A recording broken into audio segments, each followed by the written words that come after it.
wants to watch it later. I appreciate you guys coming. So yeah, I guess right now, just to kind of lead in on this, it's a pretty low volume environment for real estate agents, and so we're seeing real estate agents across the board doing less deals than they're used to. That's not us. That's the whole environment. That's what everybody's dealing with. So obviously, being a higher volume real estate brokerage, we tend to weather this storm a little bit better than others, just because it's easier. So it's a lot more easy to go from doing 20 to 16 or 15 deals than it is going 4 to 3. You know, that's a much more difficult thing to manage. So that said, whatever we can do in a low volume market to get everybody a little bit more volume is going to be a very good thing, especially if we're grabbing market share from our competition. So what we want to do today is something a little bit different. In the past, we would typically have, you know, Stacia or Ashley Callahan or one of those people pop in here, but I don't think it's necessarily a representative view of kind of the state that we're in. Now we're in markets now with Savannah and Dean and Carson where we haven't been operating for 7 years. We don't have the market visibility. And so in those situations, how are agents in, you know, South Carolina, where we've only been open for a year, or Iowa, where we've only been open for a year, or in deep South Louisiana, which is 3 hours away from us, people like Carson, how are they doing a mountain of deals? And so with that, just thank you, Dean and Savannah and Carson, for being here. And let you guys, if y'all want to lead in, I have some questions for you guys, but if y'all want to lead in and say hello, kind of introduce yourself, that would be great. Don't everybody jump in at once. Yeah, I can go. So my name is Savannah Hinze. I've been an agent for about 5 years. I started at a franchise called Next Home. I was there for about 1.5 years, and then I went to KW. I was there for about 2 years. I started interviewing with Grant about a year before I actually brought the franchise here, and that was because I didn't want to be the broker myself, so I waited for him to get a broker in one of my 3 states. I'm licensed in Iowa, Nebraska, and South Dakota, so he got somebody in Iowa, and I joined them last December, and now we're just working on getting our South Dakota and our Nebraska brokerage licenses so that we can start representing there. Cool. And Dean? So I've been an agent since 2020, so not too long, and I've only worked with one brokerage before I joined. I've been here since about last October-ish. Okay. I was with Better Homes and Gardens, a traditional brokerage, just local here as well. Before joining over, that's pretty much it. Gotcha. Carson? Hey guys, my name's Carson Hebert. I've been an agent for about 4 years. I started at Keller Williams. I was there for about 2.5, 3 years, and then kept losing listings to 1%, and decided something needed to change. So I actually got in a video call just like this with Grant, trying to It's a very cool story. predictions on why 1% wouldn't work, and I ended up getting converted over. So Yeah, been with 1% since September of last year. And I started my own team. We have three of us in the team now, so we're just rolling ahead. But happy to be here with y'all. Yeah, absolutely. I appreciate y'all being here. So going around the table, just got a few just stock questions I want to ask you guys, and then just we'll just kind of open it up. How many deals do you think you're going to do by year's end, each one of you? Just if you had to throw a dart on the wall.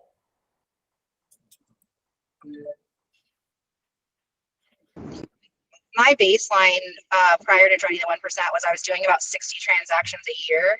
I'm in a rural market, so a lot of those are portfolios. So I'll package about 7 houses together and do it as one transaction.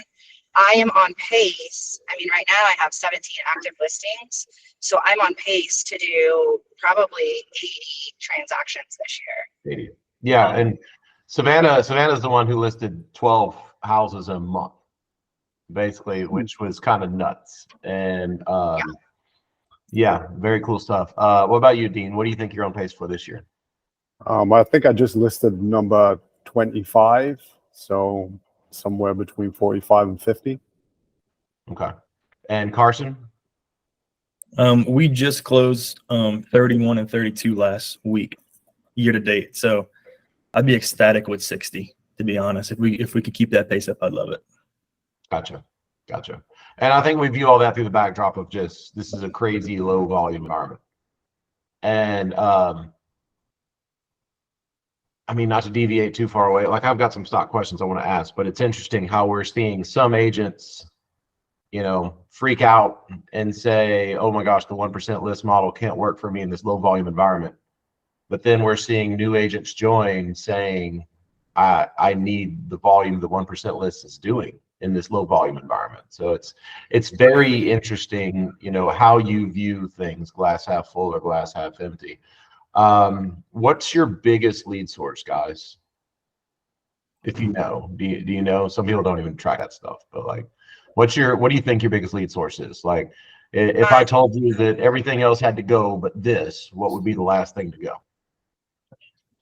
My referrals is probably my biggest, but then with the new franchising and the 1% marketing and branding, I would say absolutely just the branding and the social media. Social media. Okay. Carson? Yeah, I'm gonna piggyback off of that, Savannah. I 100% agree with that. I mean, I have had deals where it started off with one deal and it's built to just this year, like from January, where one deal is turned into 4, 5, 6 deals. And then in the family, like the brother gets referred to me and then I sell the brother's house and then he buys. A lot of that has been happening. That's never happened. Indy Nebeker made a video about that where like he took a video of himself standing in the middle of the street and he said, I sold that house and then I sold that house and then I sold that house and now I'm listing this house. It's nuts. So yeah, just letting the world know what you do. What about you, Dean? Well, I only have one lead source, and that's outbound prospecting. That's all I do. So let me ask you a question, Dean. How rigorous, like, for how many hours a day would you say? Is it hours a day that you're chained to your phone, making phone calls out? Yeah, it's every single day, Monday through Friday, and it's but I start at 8 o'clock dialing, so 7:59 I'm logging in to the dialer, and I do at least 2 hours, and depending on how the day's going, sometimes it's 3, so it's anywhere between 10 and 15 hours a week, every single week. So, all right. So just to kind of talk about how interesting this is, because now we're getting into a very interesting divergence of things, right? I know that we had a guy move from New Orleans to Tampa Bay's area, Mike Del Grande's area. And Mike, I think it'd be great for you to participate in this as well. But he did it. He grew his business almost exclusively with outbound calls. Okay. And so we've got that. But then we've got Carson and Savannah. And let me ask you a question, Carson and Savannah. And I've got a few more just kind of stock questions I want to ask. But Carson and Savannah, could you see yourself doing what Dean does every day? Do you do anything like that, or could you see yourself doing it? No, I'm cringing every time he says 2 hours, then 3 hours. What about you, Carson? I don't think I've ever done anything like that, to be completely honest. It would be, I think I could do it, put it that way. If I absolutely had to, I could, but I don't. I know the outbound calling scares a lot of agents, not just within 1%, but in general, in the entire industry. Yep. Well, I would agree. I would agree with that. My view on it is just a little bit different than what you're saying. Is when you guys are doing your marketing and social media, the purpose of that is primarily, and correct me if I'm wrong, is just to have a conversation with somebody to see your post, kind of swap contact information and pick up the phone and make that connection. Outbound dialing, it just eliminates that step right there. You just call in, and you can be very targeted because you can call the specific neighborhoods or the areas or the type of listings, the price points that you want. So it is does eliminate one step, which is why I focus on it. So here's the interesting thing. I can jump in here for a second. So looking at it, like Dean Hardy is doing the sniper rifle approach, and Carson and Savannah are doing the shotgun approach, right? Now then, I think if there was one skill, like when Dean came on board a while back, I immediately reached out to Lisa and I was like, he's going to be ridiculously good. And whenever I said that, I said, because he reaches out, he does what no other agents do. He does it very well. He's very pleasant to talk to. And now he has our value prop. So he's going to do amazing. Okay. So I think if I had to pick between a Carson, Savannah's approach, or like Seth Dufresne's approach, or Dean Hardy's approach, I would say the ultimate fail-safe way where you're going to make it as a real estate agent is Dean's approach. But if you've got a big enough sphere like Carson does, even though Carson's like 25 years old, it's not like all of his friends are upgrading homes and, you know, married with lots of kids right now, you know, he still knows a ton of people, right? And Savannah, I'm guessing you're probably in the same boat, right? Yeah, so I really had my social media really kind of established kind of before joining, and that was kind of my big go-to before. And I also do a ton of business in my hometown, so I'm kind of small town famous is what everybody says. So that has helped, just being in my small town. That's probably helped. Plus I was a nurse for a decade, so I have a good sphere of that. So yeah. And so for me, like I would go play basketball at the gym at lunch, and I'll probably make 40, 50 grand a year just off my basketball crew, just because they all have very high paying jobs. They're all lawyers and engineers and, you know, oil field guys and stuff like that. And they wind up moving around. And I'm like, I was almost like social media in person before there was social media. And now I'm definitely social media online. Before we started, hang on, let me jump in. Before we started 1% List and we were with our first brokerage, it was mandatory to have desk duty. And I would always take Grant's desk duty and be bored to tears while Grant rode his bike to the gym or went and played basketball or went grocery shopping. And somehow he was always able to parlay that into getting his name out there and creating a contact that would ultimately call and use our services. It's funny. It was like, so we were at Lowe's the other day looking at like landscaping supplies, and I bumped into this guy looking at lawnmowers, and I just got a lawnmower. I love cutting the grass. I just got a lawnmower. And before I left, I wound up knowing about him, his kids, his wife. I know he's a radiologist, just transferred to the North Shore from Slidell or from the South Shore. Like, I know all this stuff about him, and he went straight to my phone, and now he's got me saved in his phone. And like, that's the type of shit that I used to do that would make me, you know, several hundred grand a year whenever I was really active producing. But it's just like I was constantly doing it, nonstop doing it. And that's my way of working without feeling like I'm working. So I guess here's the thing. I think the one thing that I would stress going through all this is if you took Carson or Savannah's sphere and they had an ISA doing what Dean does, they would go to a whole nother level. And I think if Dean had his work ethic and just steadfastness doing that kind of stuff, but he became more social media active, he would go to a whole nother level. Does anybody disagree with that? No. Anybody disagree with that? No. Savannah, Carson? No. Okay. So I guess what we're talking about here is different levels of stuff. It's like, okay, if you're a new agent watching this video, then what you need to look at is say, okay, am I a Dean person? If so, you know, get on our Facebook pages and say, who can teach me Dean skills? And I can help, and there are plenty of others who can help. But if you're like the social butterfly that you know everybody in town, then it's like, okay, how can I do what Carson and Savannah does? Because the problem with what Carson and Savannah does is it's one thing to have an amazing sphere, but if you haven't leveraged that sphere to get the ball rolling to start doing real estate deals, what are you going to tell them?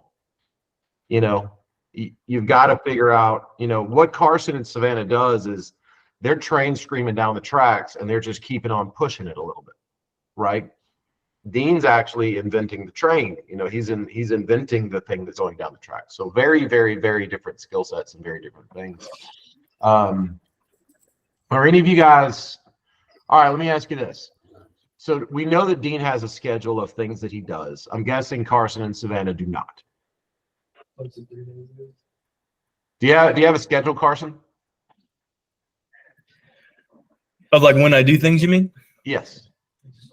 Yeah, I don't mean like when your next listing appointment is booked. What I'm saying is, do you say 8 in the morning, I'm going to be here at office doing X, Y, or Z? Yeah, I come into the office almost every day. Obviously, you have appointments that are all going to run different points of the day, different points of the week. But just because we have a newer agent on our team, we come into the office at least 3 days a week just to meet with him, just to make sure he's on track. And just making sure he's on track and teaching him the small things has helped us back up and take a step back and say, hey, maybe we're missing some of these small things that we would normally always do. But now that we're busy, we have a lot of deals going on, we're just blowing right past them and not even thinking about them. So would it be fair to say you're not as regimented as Dean? However, you do. I'm definitely not as regimented as Dean. But you We've do gotten have better. We've gotten better. Yeah. Okay. What about you, Savannah? Nope, I don't have a time block schedule like that. I do have certain things that I get up in the morning and I check the MLS for like new expireds, things like that. Start sending those out to my sphere to see if I can get my appointments booked. And then I touch base with clients in the morning. Then is kind of when I start doing my running around, and then I do an afternoon touch base. But that's about as structured as I get. Okay. So for the most part, I would say Dean is probably on a scale of 1 to 10. He's like 8 or 9 out of 10 structure. You guys are probably more like a 3, where just kind of what's going on leads you down the path that you're going to be on, and you got things you need to accomplish. But for the most part, it's when it happens, right? Yes. What about you, Mike Del Grande? How are you on that? You got to unmute yourself. There you go. Yeah, I'm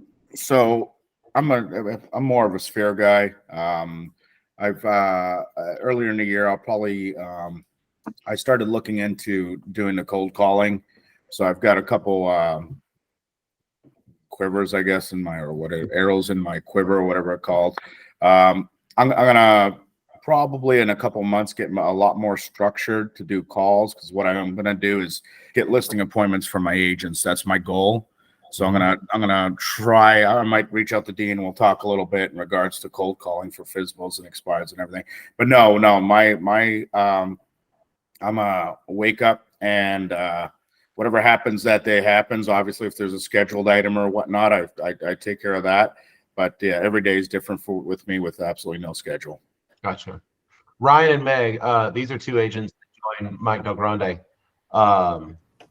And so Ryan and Meg, let me ask you guys. I think Mike might have helped you land your first couple of deals, but then from what I saw, you guys were like screaming, speeding up, adding a lot more deals to that. Was that simply from social media posts, or what was that from?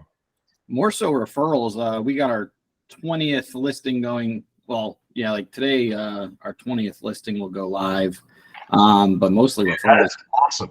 Yeah. That is awesome. Congrats. We had one client basically tell his friend who was an HOA manager of a condo complex, and we've sold 5 alone in that complex. That's awesome. Hey, look, I can't stress this enough. 99% of the working world is not pure commission like we are.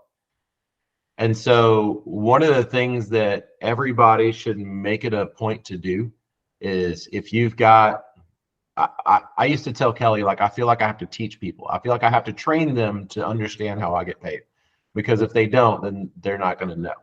And so, look, it's a matter of telling them, hey, I'm here to help you. Hang on, Grant. It's not, if you don't train them, they don't know. But if you don't train them, they don't respect that loyalty. And they don't think about it. So if you let them know up front, saying, hey, I am working with you. You owe nothing.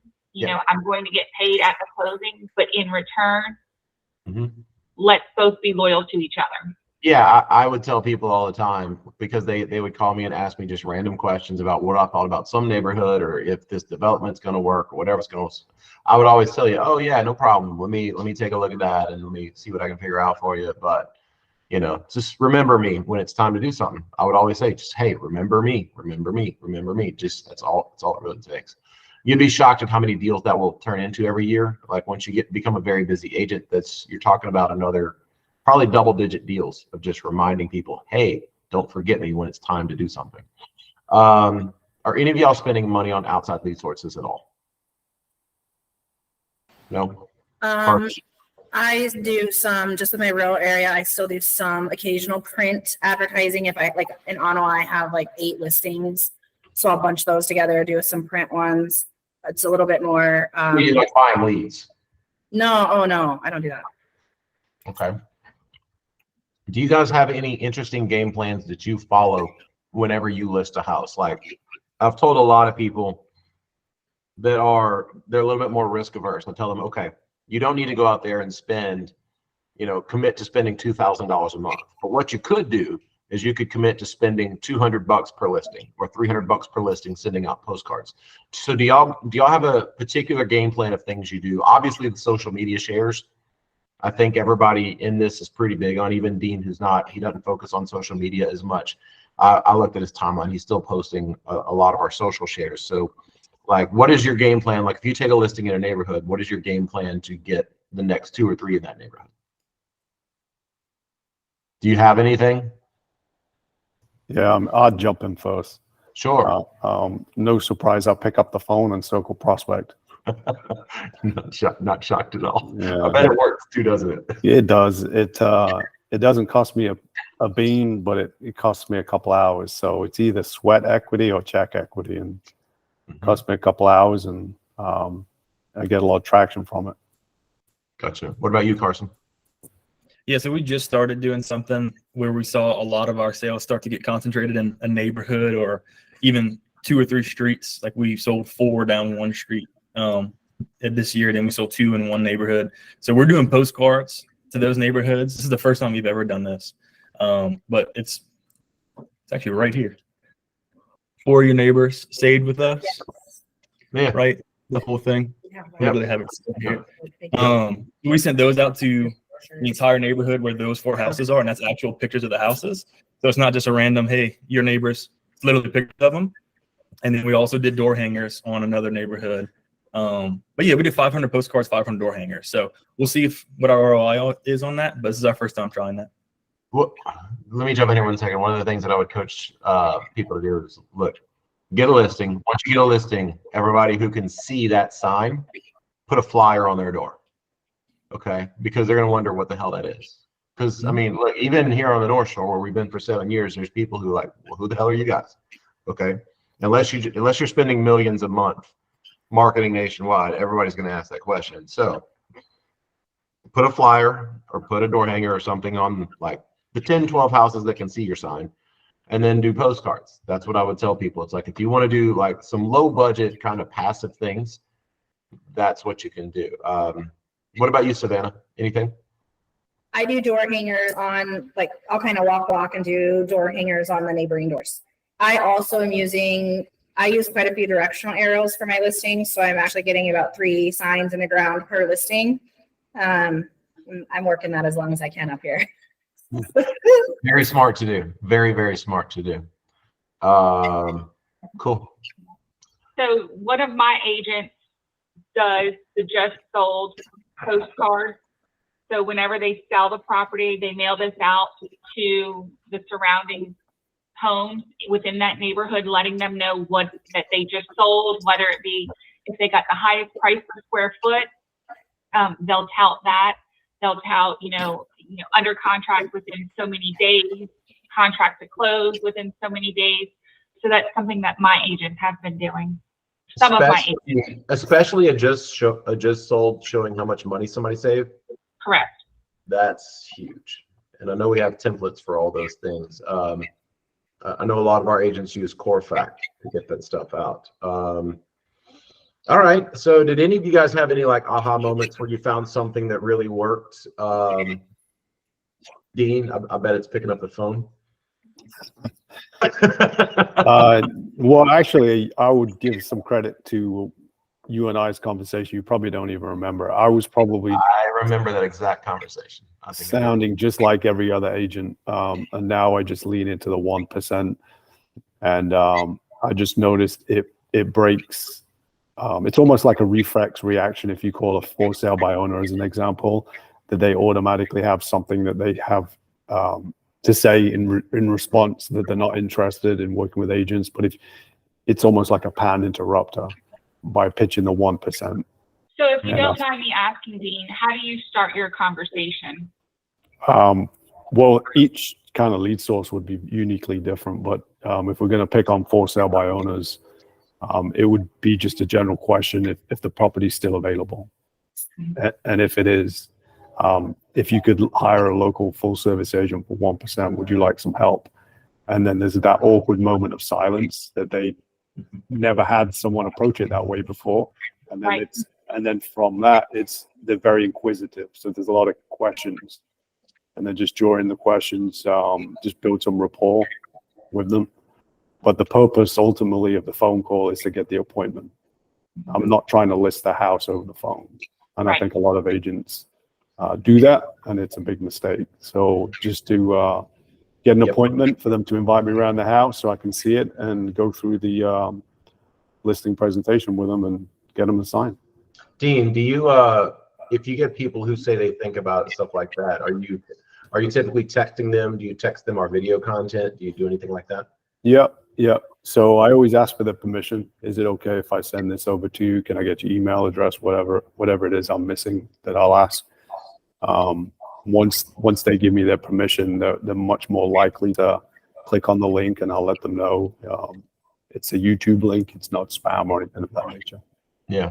Hey, Dean, I'm just going to chime in there real quick because one of the things like I found over this past week was the biggest ROI is getting on the phone, not spending money for, lead generation or anything else. But our culture and our market and our MLS is massively scared about do not call lists, even for sale by owner, because there is no assumed perception that because a home is for sale by owner that you are allowed to solicit to that person unless you want to purchase their home.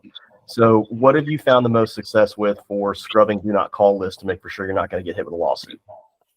So I use a service called My Leads Plus, and you have an option there to remove DNC numbers from that. Gotcha. Okay. What about you, Carson, Savannah? Have you had it in your aha? I do text FSBOs. I'm not a phone caller, I'm a texter. So I will text FSBOs and just say, hey, good luck on selling your home. I'm shooting this out to any buyers that I might have interested. Should you find the need, for needing a realtor, I'd be happy to interview for the position. And I've gone against conventional pricing, and I charge a 1% list price. And I've gotten probably 3 or 4 just off of that, which is a higher conversion rate than I was having before, being able to offer the 1%. Yep. I'm gonna shoot you a text really quick, Savannah. Perfect. We have a script that we use. Do you use our video content in it? No, not yet. I've shared some of the videos. Okay, so here, oops, don't mean to raise the hand on myself. Let me pull this up.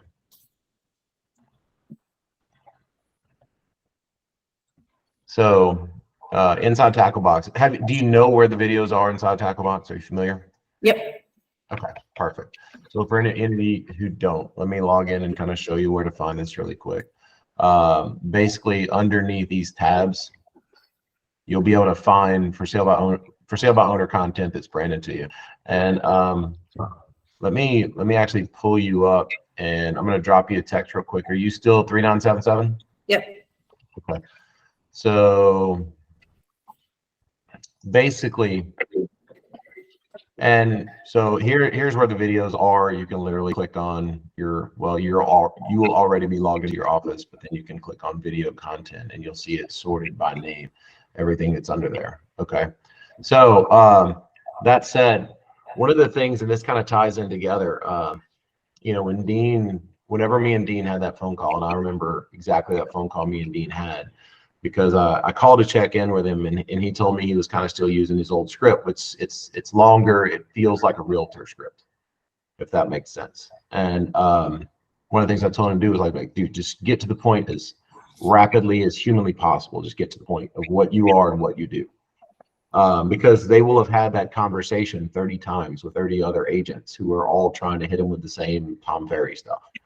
You know, it's like, just in one sentence, let them know you're different from that and what you do that benefits them. And our text messaging script is kind of similar. It's, you know, basically check out what I can do for you and check out this video about it. You know what I mean? Very, very different thing. What about you, Carson? Any major aha moments where it's like, hey, something crazy, I flipped a switch and I didn't know it? Yeah, I mean, honestly, just piggybacking off of what Dean and Savannah said, is essentially just getting to the point that you're different as quick as possible. What sorry, you broke up. Getting to the point of how we're different as quick as possible Yes. has been a huge success for me and our team. And I don't know if this is going to apply to everyone. Okay, I'll get some. But we're such a small market that odds are I know someone that they know. So right.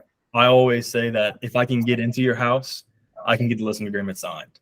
Yes, Same thing as Dean said, I'm not trying to sell them over the phone. I'm not trying to get it locked up over the phone. I'm just trying to get an appointment, because if I can get there, I'm confident enough in myself that I can get the listing agreement signed. Yeah. So it's just like Christopher Pitts in Orange County. Chris said he went up against 13 agents in Orange County, California, and beat them all. And he said he feels like he can't lose. Have any of y'all gone on a listing appointment and not gotten it yet? No. No? You get every single one? The hardest part is just getting there. Yeah, I agree with Del Grande. Getting in the door is 90% of it. It's probably almost 100% of it for us. What about you, Dean? You pretty much get every single one? Yeah, pretty much. I can't think of one that hasn't signed. Okay. All right. Who's the dude in the background of Savannah's computer here? Come on, buddy. What you doing there, man? See what? Hi, Hey, what's this up? is James. Hey, James. Nice to meet you. My first name's James. I'll go by James. You went on any appointments that you didn't get? Oh, I did go on appointments I didn't get. And that was a big one actually, which surprised me. It was probably a $650,000 acreage. So I would have been saving them $12,000 in commission. You didn't get it? They did. I didn't get it. They ended up going with the agent that had gone first. They'd worked with him before. And I think that was because he matched my margins, because they were trying to buy a $750,000 acreage that he was the list agent on. So he was getting so many sides, but they ended up pulling their house off the market. It never sold. They didn't get the other house anyway. So It's a good consolation prize. yeah. Cool. Well, look, is there anything I'm forgetting here? Is there anything that, I guess maybe if y'all could just reflect for a second and say, okay, I want to meet Carson from 4 years ago, and this 2023 Carson has all these things to say about 2019 Carson. Like, what is it? Like, what's on your heads? And look, the floor is open. Anybody who wants to jump in and just say, look, I wish I would have done this sooner, or I wish I would have known this, or just anything. Floor's open. I think, go ahead, Mike. What you got? I was just going to throw out, I do a lot of community-based outreach. Big thing that was super huge in my community of Beacon Woods was when I did and I do it yearly, is the best decorated Halloween contest. You get about 30 to 40 people that want to show off their houses. B, you go around and you give out prizes and everything. And it cost me about $500 in prizes and things like that. But I meet so many people in my community.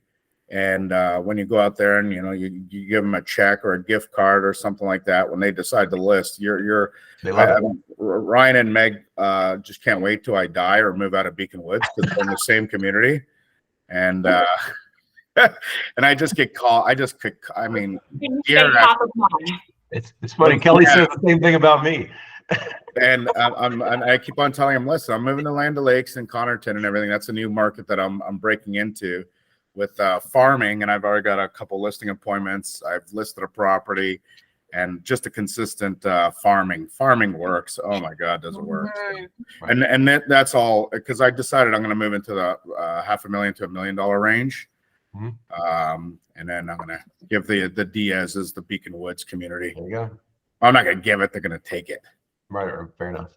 What about you, Savannah, Carson, Dean? Anything?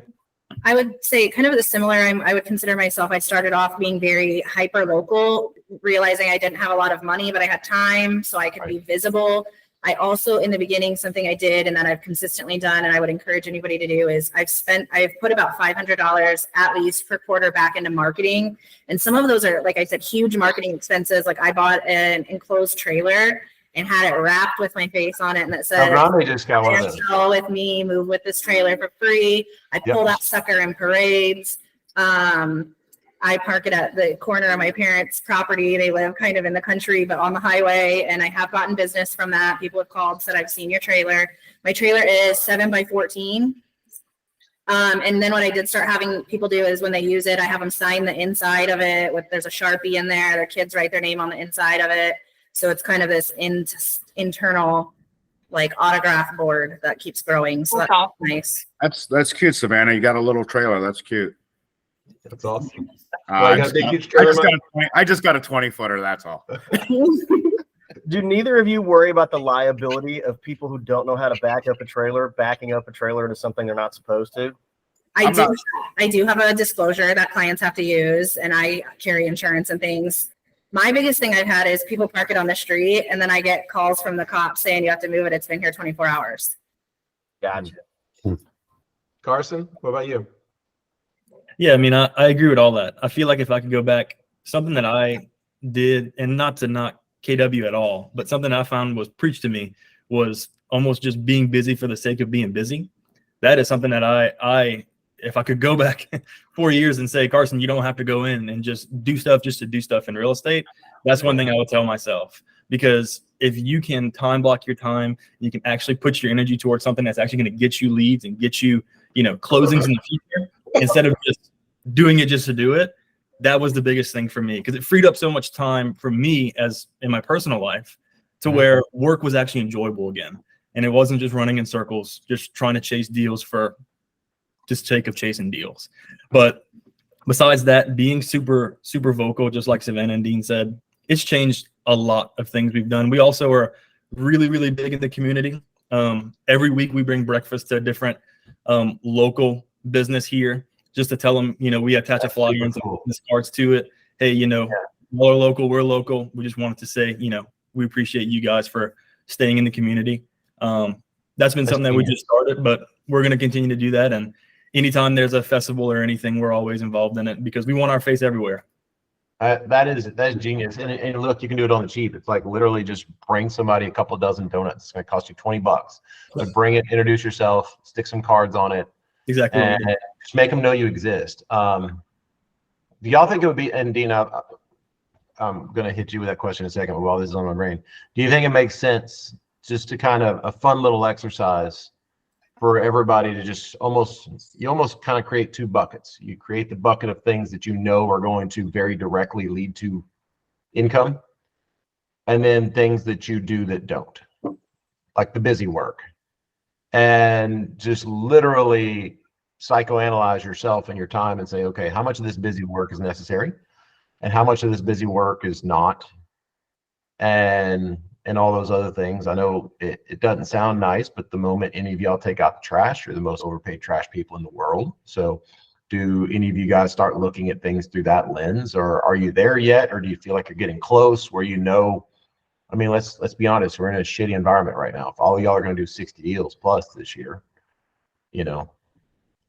I mean, Dean, it sounds like might not quite hit 60, but he's also selling some pretty big houses up in Charlotte and Fort Mill. So, I mean, it's the equivalent of a lot. So, are any of y'all kind of looking to the future in that and saying, okay, because look, you're all going to get to this point. And I'm sorry, Lisa, give me 1 second. You're all going to get to this point where you're going to realize I don't have time. Is Stacia still here? Stacia will tell you. Yeah, you get to that point where it's like, I don't have time to do anything. Yeah, I'm And here. so, yeah, once you get to that point, then it becomes, okay, what are we doing? I know Mike Del Grande was there, and Mike had to make the choice of, okay, well, do I bring in all these employees to work around me and free up more of my time, or do I bring agents and give them? Look at this big, huge trailer. That's a good looking trailer right there. Or does he like bring in agents and find a way to start generating, more of the passive ROI from the agents? I know Mike went with the latter, and I think he's going to be very happy about that in the coming years. But like, Stacia, where's your head at with that? Yeah, so obviously I've slowed down a lot. And that was kind of intentionally. I mean, look, that was a great year that I had a couple of years ago, but I never want to do that again. Right. I literally had like 5 minutes for the whole year to myself. But yeah, I think I'm just I'm managing my time a lot better for sure. And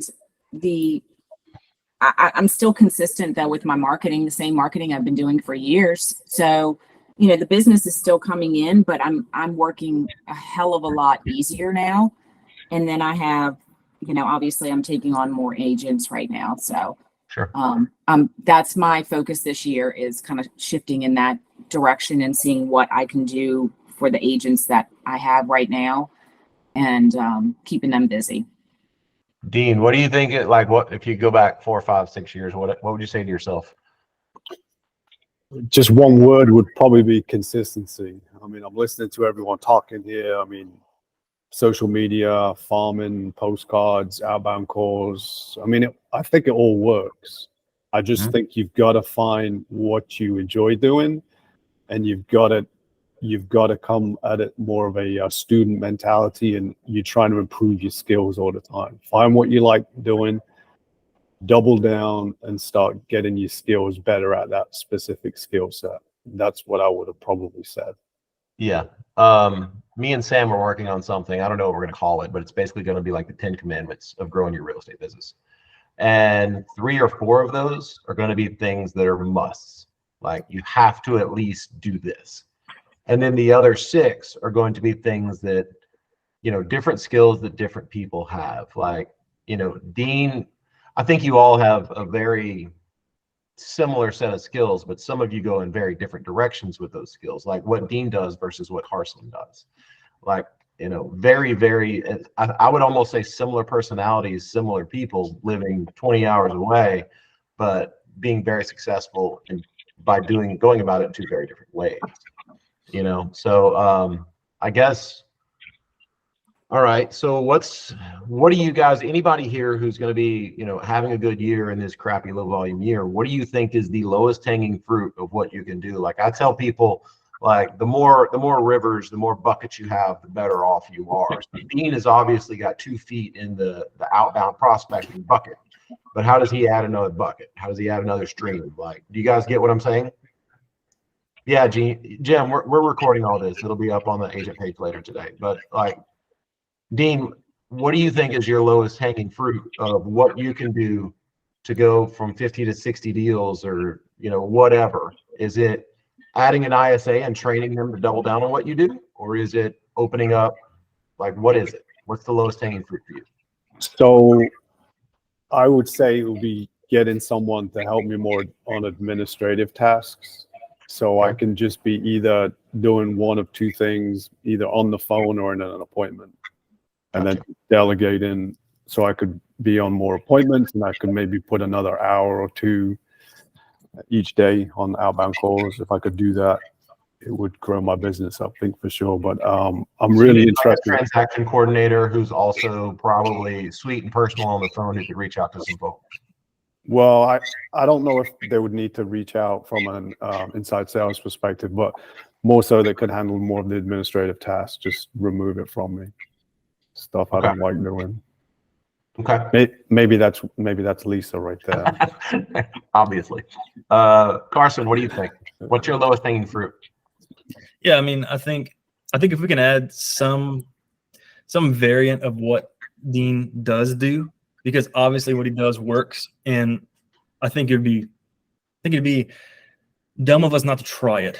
Obviously what we do does work, but if we can pick up the small listings that we're losing to other people simply because maybe they just don't know us, or maybe our sphere just doesn't touch them, which I understand our sphere is massive here, but you don't know everybody.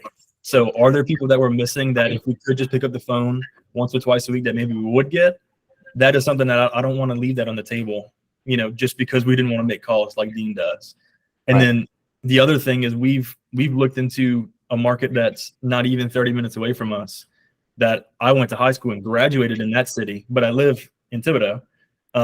We've done, like I said, we've done 32 deals this year, and 29 of them have been in my hometown in Thibodaux, not where I graduated.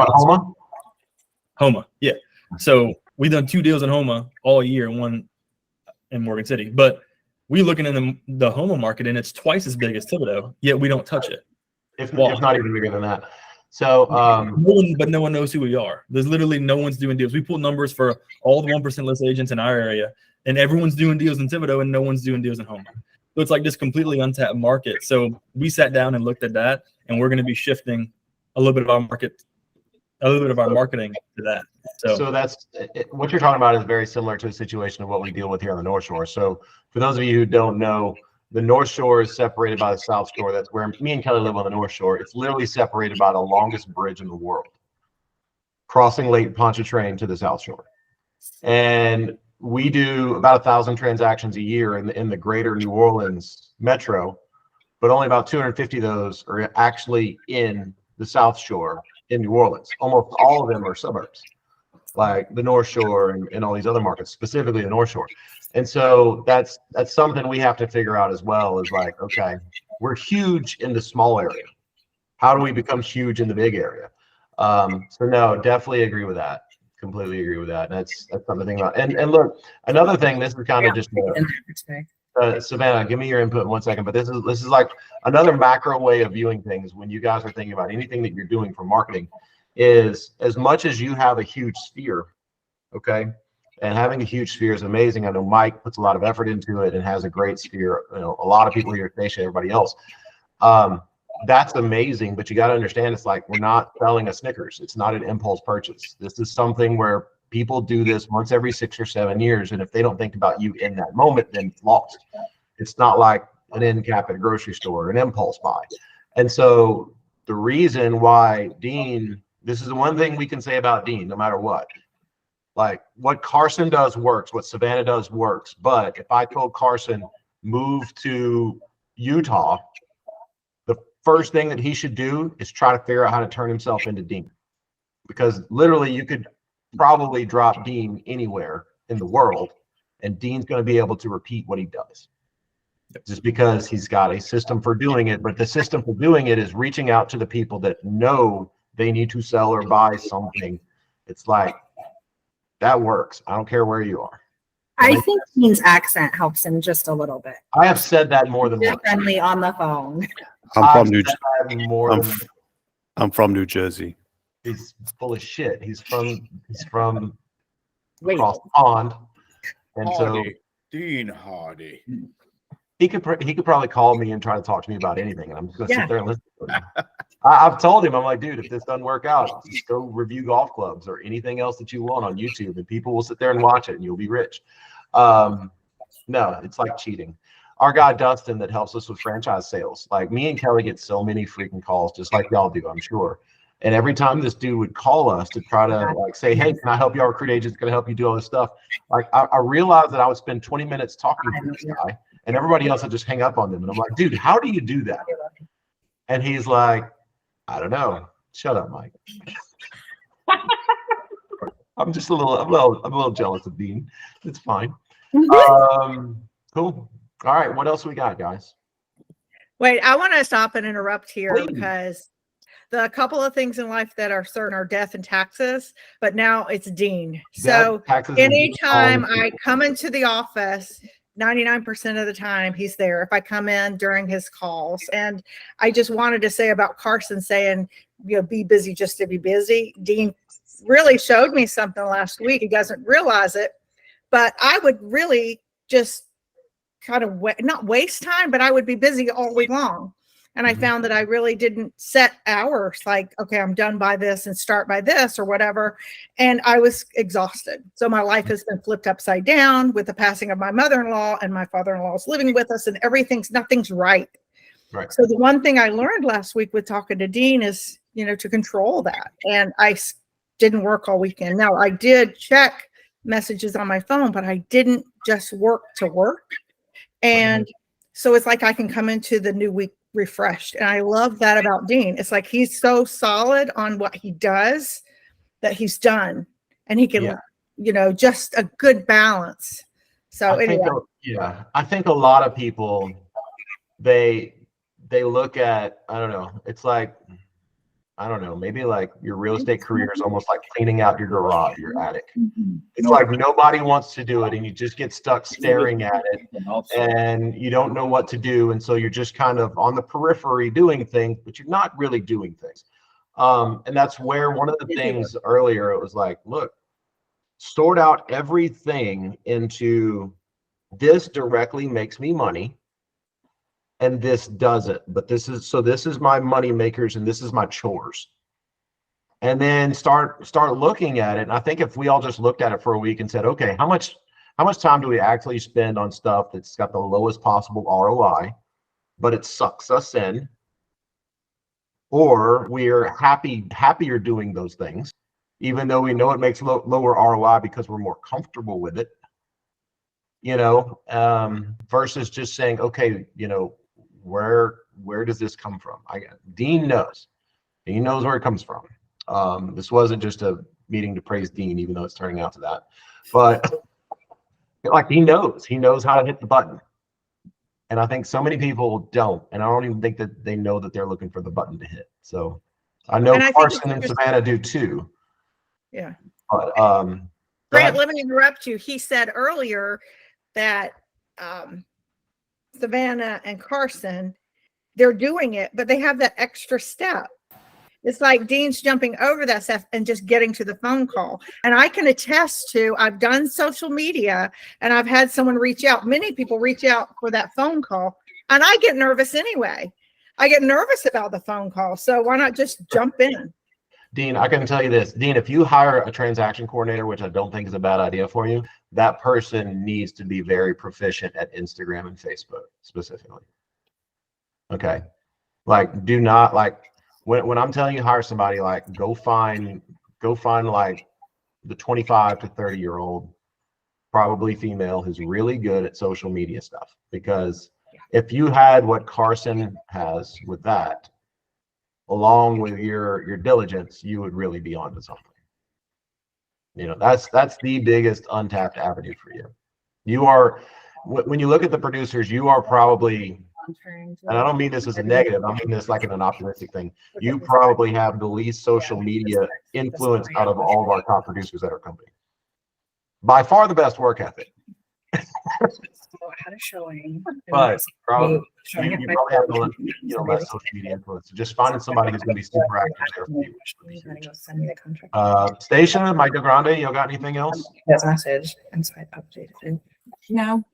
Sorry, Savannah, we're just sitting here listening to your conversation with James. Yeah, I liked listening. Honestly, liked listening into everybody's take on how they're working and stuff, and just kind of sitting in the background here. Mm-hmm. Everybody's got some really good means of how they do business, and I think it can be, anybody within the company can incorporate any of these ideas and ways, see what works best for them. Mm-hmm.